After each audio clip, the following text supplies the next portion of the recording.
I'm doing this while I'm working and I'm not loading it to YouTube because I often get asked the same questions.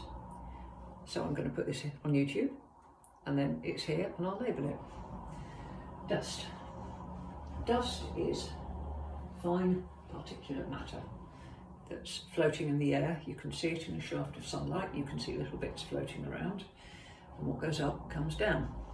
Now, the biggest cause of dust is smoke.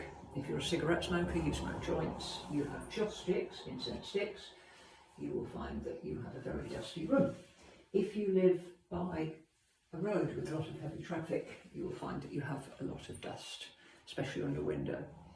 And animals dander and human skin all cover little bits of fibre. Dust in a bathroom usually consists of your towels because it's very fluffy.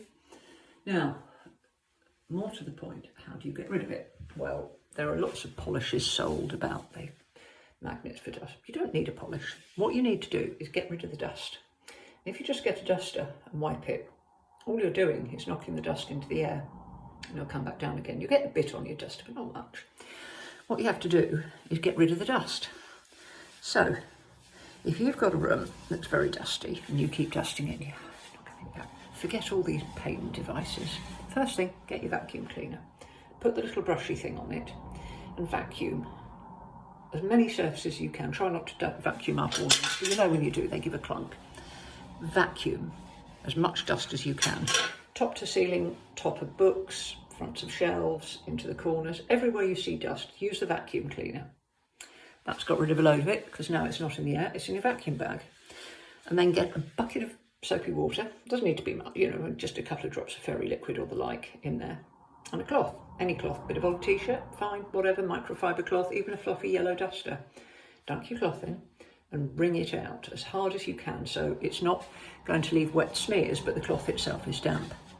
Now, what you're going to do is what's called damp dusting. And you wipe your damp duster across the surface and then look at it, and you will see that all the dust is glued to it. Dunk it in your bucket, rinse that dust off, wring it out, and do it again. And go over your whole room like that. And hoover your floor. Really hoover every inch of your floor, because any dust on your floor, whenever you put your foot down, will go back up in the air again. That won't get rid of dust forever, because it carries on being made. But I think the problem is a lot of people are dusting their room and very depressingly finding that it's literally just as bad the next day. And that's because they've knocked the dust off the surfaces, but they haven't removed the dust from the room. If you do that, you should find that you start to get on top of it. And after 3 or 4 goes, there's a lot less dust. Now, things that you can do to avoid it coming back in the first place. Obviously don't smoke, but incense sticks, if you light incense sticks and candles, they will cause dust, so you might want to think about them. I mean, if you like them, why shouldn't you have them? But be prepared to dust more regularly. If you live by a road with a lot of traffic, that's a little harder because you can't just put a notice out saying fuck off cars, and if you could, I would. I hate the things. However, what you can do is keep the windows closed whenever possible. Have net curtains, I know they're really naff, or a blind, and keep the blind down whenever possible, because the idea is you don't want to open the window to let the dust in. Curtains there. If you have net curtains by a heavy road, you'll notice how dirty they get. And that dirt, if you didn't have the curtains, would be coming into your room. So sometimes it's a good idea to have net curtains, no matter how naff they are. You don't have to have the twee lacy ones that your grandma had. You can have stylish ones or whatever, plain ones, and just stretch them across. But that will help a lot. I know it's difficult in the summer, but it'll save you money in the winter when it's cold. But like I said, be prepared. If in the summer you do need to open the windows for ventilation, try not to open them when the traffic is very heavy. And if you do have to open them, try and keep the curtains closed, because that will stop the water, because I'm cleaning somebody's shower, that will stop that coming in and landing on your furniture.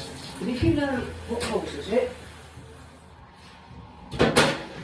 and every time you dust, you get rid of the dust and take it out of the room, You will find a big improvement and it will last longer. And after a few times, you'll realise that maybe your room only needs dusting once a week or once a month. My bedroom needs dusting about twice a year, and I'm sticking to that. No matter what anybody says or how many rude words they write in the top of my furniture, it only needs doing once a year. Quentin Crisp famously said that dust doesn't get any worse after 4 years. Now, that's up to you. You don't have to do it if it doesn't bother you, but to be fair, breathing dust isn't really, it will make you choke. But, like I said, if when you do it, you actually get rid of the dust rather than just recycling it, your dusting efforts will last a bit longer and it won't be so disheartening.